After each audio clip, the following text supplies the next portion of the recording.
Hello friends, welcome back to the healthy track. આપણે બહુ time પછી મળી રહ્યા છીએ અને yes I am doctor Twinkle Patel from motherhood women's and child care hospital. As we know the current situations, જે પેન્ડેમિકની મહામારી ચાલી રહી છે, ઇટ્સ લાઈક અ વોર.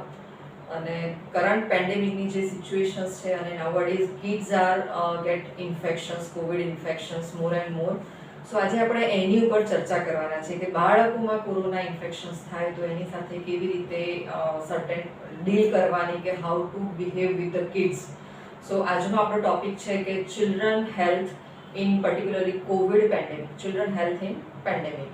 સો આપણી પાસે છે doctor Sumit Patel. Welcome doctor Sumit. Thank you. He is a consultant pediatrician and pediatric intensivist at Motherhood Women's and Child Care Hospital. So doctor, જે પ્રમાણે ઓલરેડી મેં વ્યુઅર્સને કીધું કે આપણે ડિસ્કશન કરી રહ્યા છે ચાઇલ્ડ હેલ્થ ઇન પેન્ડેમિક, જે કોવિડનો એરા ચાલી રહ્યો છે. તો તમે ડે ટુ ડે લાઈફમાં તમારી ઉપડીમાં બધા કેસીસ ડીલ કરતા હશો, તો શું કહેવું છે તમારું એના વિશે, કે કેવી રીતના કોવિડ ઇન્ફેક્શન્સ બચ્ચાઓમાં થાય છે? એ ખરેખર સાચી વાત છે? Is it true? રિયાલિટી છે? કેટલા અંશે આ સાચું છે? હા, એટલે એ વાત સાચી છે. એકચ્યુઅલી આ વસ્તુ આપણે લાસ્ટ યરની વાત કરીએ કે જ્યારે ફર્સ્ટ વેવ હતો કોવિડનો, ત્યારે બી બાળકોમાં પોસિબલ છે ઇન્ફેક્શન થવું, પણ એ વખતે ઇન્ફેક્શનનો રેટ ખાસો ઓછો હતો. નાઉ યુ કેન સે કે આ નવી સ્ટ્રેન છે કે સ્પ્રેડિંગ રેટ વધારે છે, પ્લસ આપણે થોડા રિલેક્સ બી થઈ ગયા છે કમ્પેર ટુ લાસ્ટ યર. તો એના લીધે બાળકોમાં ઘણા બધા કેસ આવી રહ્યા છે. એજ ગ્રુપની વાત કરીએ તો કોઈ બી એજ ગ્રુપમાં બાળકને થઈ શકે. એટલે સિન્સ બર્થ થી લઈને અપ ટુ 18 યર્સ સુધીના કોઈ બી બાળકને કોવિડ ઇન્ફેક્શન થઈ શકે. યસ. એના કોઈ બચ્ચાઓમાં કોઈ એવા સાઇન એન્ડ સિમ્પટમ્સ જોવા મળતા હોય કે જેના પરથી આપણે થોડુંક કરી શકીએ એનાલિસિસ કે આ કોવિડ જ છે? હા, એટલે બાળકોમાં જે સાઇન એન્ડ સિમ્પટમ્સ જોવા મળે છે એ મોટાભાગે એડલ્ટ જેવા જ હોય છે. જેવું કે તાવ આવવો, વીકનેસ ફીલ થવી, headache, cough and cold, sometimes breathing difficulty.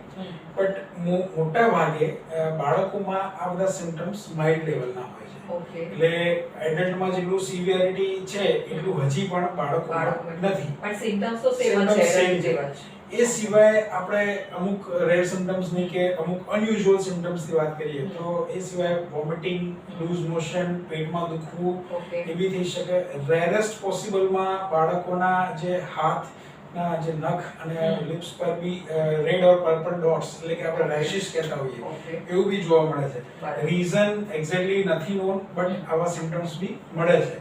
Plus અમુક એવા બાળકો હોય કે જેમને જન્મથી કોઈ પ્રોબ્લેમ હોય, સમજો કે એને કોઈ હાર્ટની બીમારી છે, કોઈને અસ્થમા છે, કોઈને કિડની પ્રોબ્લેમ છે, કોઈને ઇમ્યુનો ડેફિશિયન્સી એટલે કે રોગપ્રતિકારક શક્તિ જન્મથી ઓછી હોય, એવા કોઈ બીમારી સાથે જો બાળક હોય તો એમનામાં આ સિમ્પટમ્સ વધારે સિવિયર રૂપ બી લઈ શકે છે. એટલે એમનામાં ન્યુમોનિયા અને શરૂઆતથી જ બ્રીથિંગ ઇશ્યુઝ ને બધું આવી શકે છે. જે પ્રમાણે તમે સાઇન એન્ડ સિમ્પટમ્સ કીધા, તો શું બાળકોને પણ કોરોનામાં ખબર છે કે કોરોના થાય તો એનું જે નોર્મલ કોવિડ બિહેવિયર છે કે આઇસોલેશન્સ થવાનું ને ક્વોરન્ટાઇન થવાનું એડલ્ટમાં આપણને ખબર છે, તો શું બાળકોમાં બી આઇસોલેશન્સ જરૂરી છે? યસ, જરૂરી છે. બાળકોમાં આપણે એક લોજિકલ વાત કરીએ તો બાળકો અત્યારે આ ક્વોરન્ટાઇન કે આ કર્ફ્યુ ટાઈમમાં બાળકો બહારથી જાતે કોવિડ ઇન્ફેક્શન લઈને આવવાના નથી. બીકોઝ આપણે જે સૌથી વધારે રેસ્ટ્રિક્ટેડ પોપ્યુલેશન છે કે જેને આપણે બહાર નથી જવા દેવાના, એ પીડિયાટ્રિક પોપ્યુલેશન છે. બાળકોમાં ઇન્ફેક્શન આવે ક્યાંથી? તો આપણા જ ઘરમાંથી, જે એમનું આવવા જવાનું બહાર રહેતું હોય એમાંથી ઇન્ફેક્શન આવે. તો બાળકોને જ્યારે ઇન્ફેક્શન થાય છે તો પોસિબલ કે ઘરમાં ભલે કોઈને કોઈ સિમ્પટમ નથી, બટ એ સિમ્પ્ટોમેટિક કેરિયર રહેલો છે. સૌથી પહેલા તો દરેકે એ વાતનું ધ્યાન રાખવું. યસ, તો બાળકોને બી ઇન્ફેક્શન એમના થ્રુ આવ્યો હશે. હવે એ આખી ચેઇન સ્ટાર્ટ થઈ ગઈ. એટલે બાળક બી બીજાને આપી શકે, ઘરમાં બીજા મેમ્બર જે નથી ઇન્ફેક્ટેડ.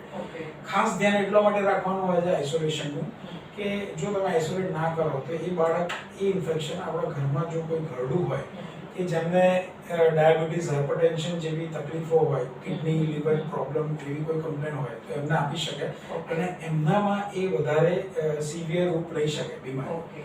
પ્લસ આપણા ઘરમાં બીજું કોઈ નાનું બાળક હોય કે જેને કોઈ સિમ્પટમ નથી કે કોઈ ઇન્ફેક્શન નથી એમને બી થઈ શકે. More of a young children and older આપણા ઘરમાં જે વડીલો હોય એ બાળકથી ઇન્ફેક્ટ થઈ શકે, એટલે એ બાળકને આપણે આઇસોલેટ કરવું જરૂરી છે. બટ મધર ફાધરથી આપણે બાળકને દૂર જનરલ નથી કરતા હોતા. કારણ કે આપણે એવું માનીએ કે કોઈ બી નાનું બાળક હોય એ મધર ફાધરના કોન્ટેક્ટમાં હોય જ. જો બાળકને સિમ્પટમ હોય પણ પેરેન્ટ્સને ના હોય, but there are highly chances કે પેરેન્ટ્સમાંથી જ આવ્યું હોય અથવા તો બાળકમાંથી પેરેન્ટ્સને કોન્ટેક્ટ ઓલરેડી થઈ ચૂક્યો હોય, તો એમનાથી આઇસોલેટ કરવાનો જરૂર નથી. The young parents can stay together with the child. બાકી older population એટલે older adult and young siblings ને આપણે એટલે બચ્ચાઓને જ્યારે આઇસોલેટ કરવાના આવે જે કોવિડ પોઝિટિવ છે તો કોઈ પણ એક પેરેન્ટ્સ એની સાથે સ્ટે કરી શકે છે. હા, એમની સાથે એનું નાનું ભાઈ બહેન છે કે એનું સિબલિંગ્સ છે અથવા ઘરમાં ઓલ્ડ એજ વાળા દાદા દાદી છે તો એમને સાથે એમના કોન્ટેક્ટથી આપણે દૂર રાખવા છે.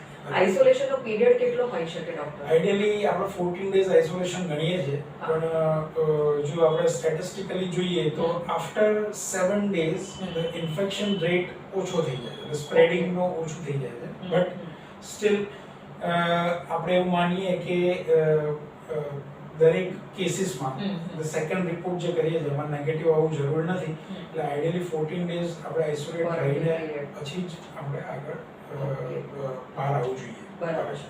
હવે બચ્ચાઓમાં જ્યારે કોવિડ થતો હોય છે તો એનું જે ડેથ રેટ કે મોર્ટાલિટી છે એના વિશે આપણે શું કહી શકીએ અત્યારે? ડેથ રેટ છે, ડેથ થાય છે, સિવિયર ડિઝીઝમાં કન્વર્ટ થાય છે, બાળકોને બી વેન્ટિલેટર અને આઈસીયુ જરૂર પડે છે. Yes, but compare to adult population એ ઘણું ઓછું છે. બરાબર, ઘણું એટલે ઓલમોસ્ટ આપણે કહી શકીએ કે સારું એવું ઓછું છે.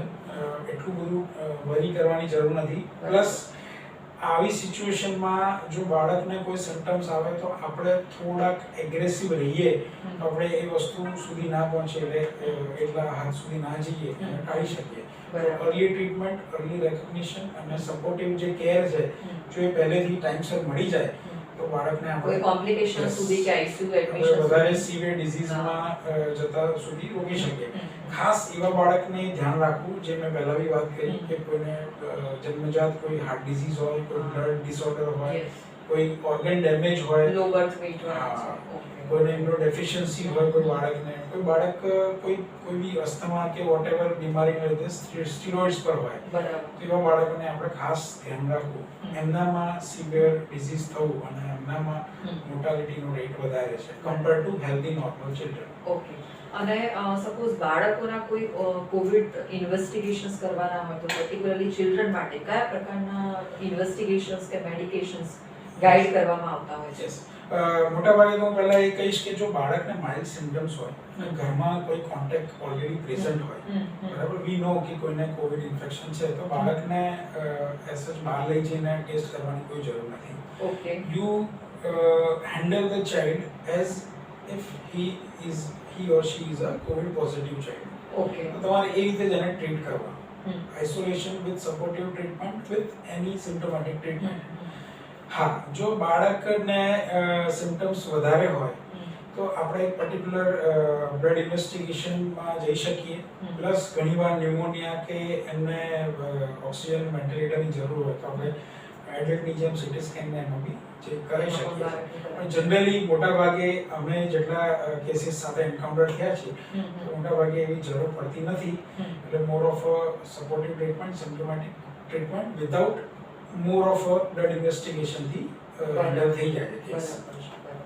અને બીજું એક ડોક્ટર કે આમાં સ્પેસિફિકલી પેરેન્ટ્સનું બિહેવિયર કેવું હોય છે કે ઘરમાં ખબર પડી કે બાળક પોઝિટિવ છે ત્યારે પેરેન્ટ્સને how to deal with the kids, કઈ રીતે ડીલ કરવાનું હોય છે? એકચ્યુઅલી પેરેન્ટ્સે ફર્સ્ટ ઓફ ઓલ તો પેરેન્ટ્સે વધારે પેનિક થવાની જરૂર નથી, કારણ કે આપણા પેનિકનેસના લઈને અમુક સર્ટેન એજ ગ્રુપ જેમ કે સ્કૂલ ગોઈંગ ચિલ્ડ્રન હોય એ લોકોને ખ્યાલ ખબર પડે અને એ વધારે એન્શિયસ અને વધારે વરીડ થઈ જાય કોવિડ સાંભળીને, બરાબર. એટલે ઘરમાં એક તો પહેલા સ્ટ્રેસફુલ માહોલ ના હોવો જોઈએ. પ્લસ એમને એ ટાઈમે એમના જે બી પીડિયાટ્રિશિયનને એમનો કોન્ટેક્ટ કરીને સિચ્યુએશન્સ કેવી છે, એટલે બાળકને અત્યારે કયા સિમ્ટમ છે, એ કઈ રીતનું બિહેવ કરી રહ્યો છે, એ એકવાર એમને જણાવીને જે બી ટ્રીટમેન્ટ ડૉક્ટર એડવાઇસ કરે સ્ટાર્ટ કરી દેવી જોઈએ. બરાબર. રેગ્યુલર ફોલોઅપમાં રહેવું જોઈએ. કંઈ બી લાગે, કંઈ બી અનયુઝ્યુઅલ લાગે, કોઈ બી રીતની ડિટોરિએશન એટલે સિમ્ટમ્સમાં ઇમ્પ્રુવમેન્ટ નથી થઈ રહ્યો બટ ઓવરઓલ વધારે સિમ્ટમ્સ વર્સ થઈ ગયા છે, તો એવા સિચ્યુએશનમાં એમણે ડૉક્ટર કે એમના હોસ્પિટલને કન્સલ્ટ કરીને આગળ જે બી એડમિટ થવાનું હોય તો એ પ્રમાણે અને કોઈ ટ્રીટમેન્ટમાં ચેન્જ કરવાનું તો એ પ્રમાણે એક્ટ કરવું જોઈએ. બટ મારા હિસાબથી તો આ બધું જ અત્યારે આપણે અમદાવાદમાં છીએ તો અમદાવાદમાં એવી બધી જ ફેસિલિટી અવેલેબલ છે. Online consultation there are certain hospitals who are dealing with pediatric covid, તો એ લોકોને ત્યાં આગળ જઈને એમને મેનેજમેન્ટ મળી શકે છે, એટલે પેનિક થવાની જરાય જરૂર નથી. એટલે કોઈ પણ તમારે એવું કહેવું છે કે જ્યારે પણ બાળકને કંઈક થોડુંક માઇલ્ડ સિમ્પટમ્સ દેખાય કે કંઈ પણ હોય તો online consultations are always available.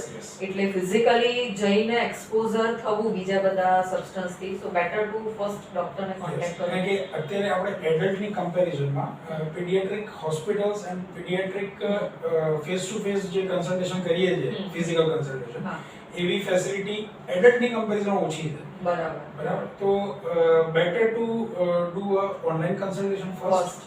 અને પછી if doctors will suggest then and then તમારે મોટાભાગના કેસ એમાં સોલ્વ થઈ જતા હોય છે. બરાબર. જો કદાચ એમાં તમને જરૂર જણાય તો જવું જોઈએ, તમે ફિઝિકલ જઈ શકો. બરાબર છે.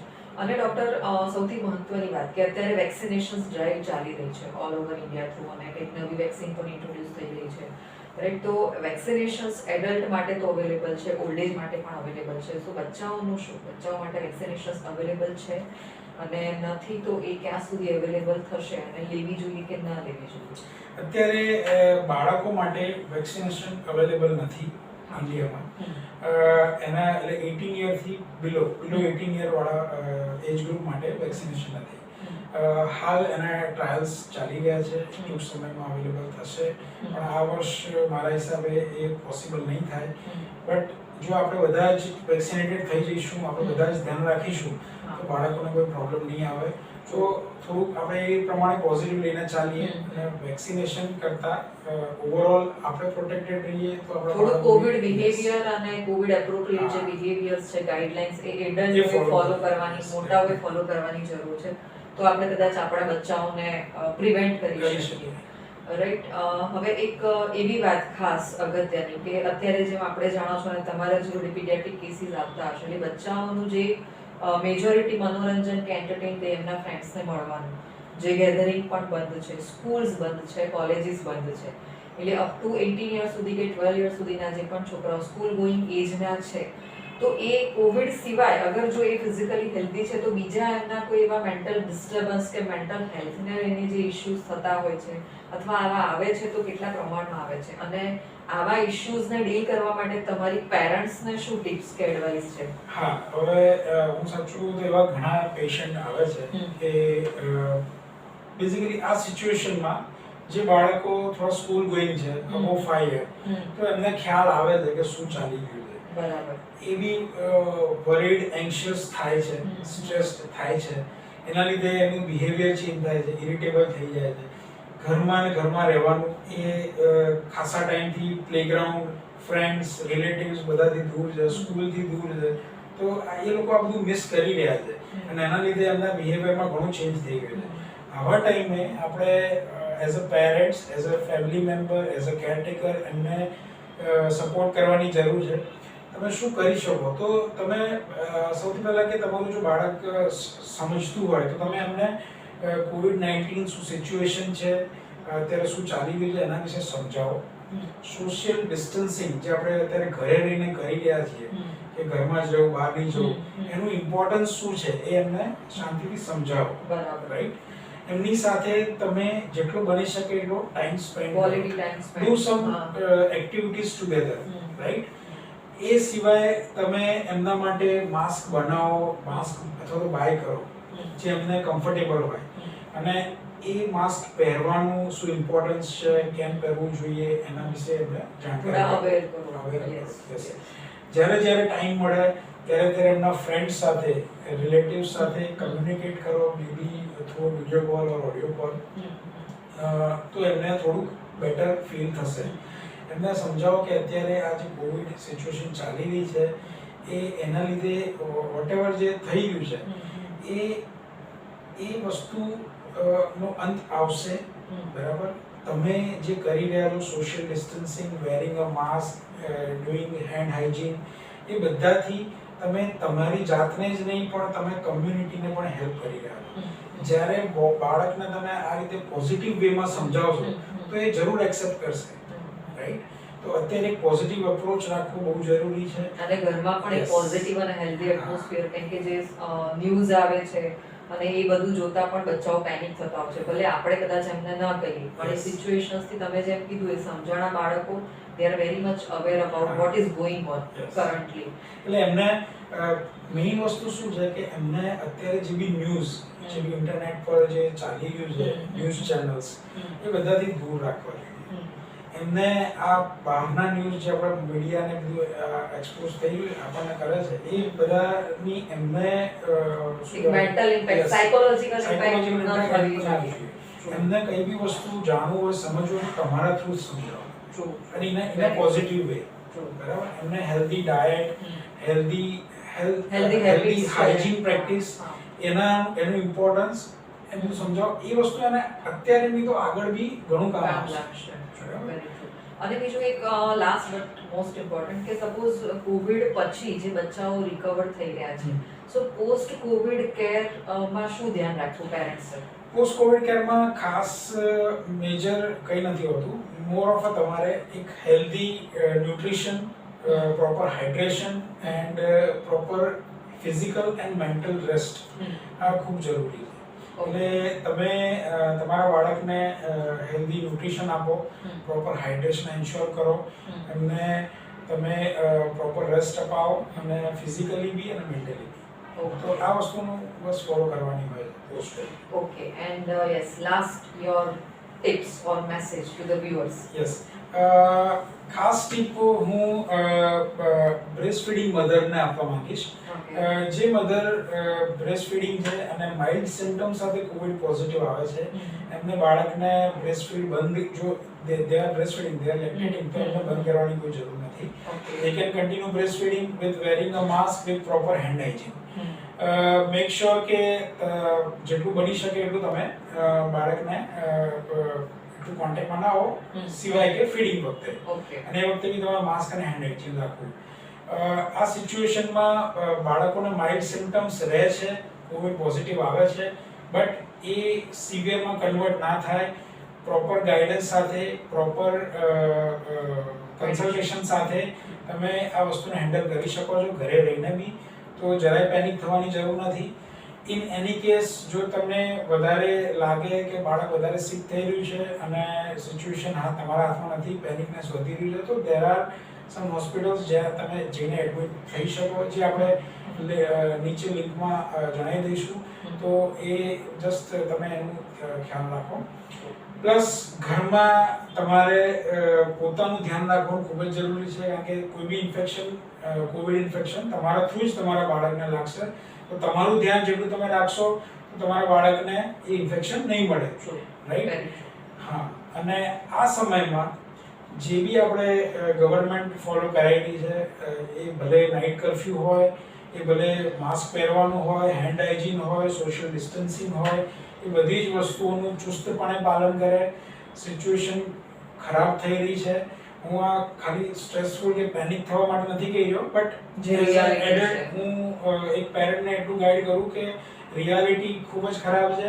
તો આ વસ્તુમાં આપણે જેટલું ધ્યાન રાખીશું એટલું આપણે અને આપણા બાળકો સેફ રહીશું. Thank you very much doctor. તમે સરસ વ્યુઅર્સને એક પેન્ડેમિક અને આ જે વોરની સિચ્યુએશન્સ છે એના રિયાલિટીથી વાકેફ કરાવ્યા. તમે બ્યુટીફુલ એડવાઇસ અને ટિપ્સ આપી છે for all the parents. So thank you very much. તમારા બિઝી સ્કેડ્યુલમાંથી તમે ટાઈમ કાઢીને અમારા માટે આવ્યા એ બદલ.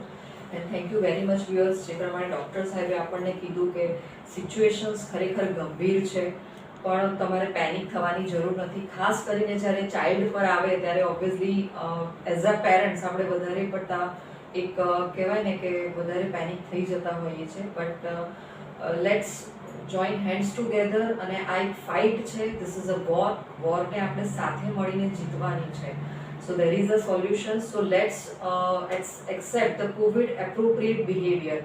આપણે થોડાક સેન્સેબલ બનીએ, આપણે થોડા અવેર થઈએ, થોડાક સજાગ થઈએ અને કોવિડના પ્રોટોકોલ્સનું ચુસ્તપણે પાલન કરીએ, જે પણ ગાઈડલાઇન્સ છે ગવર્મેન્ટની એ બધાની, અને આપણા બચ્ચાઓને સેફ રાખવાનો ટ્રાય કરીએ. Thank you very much. Stay fit, stay healthy and stay blessed from the mother women's and child care. Thank you.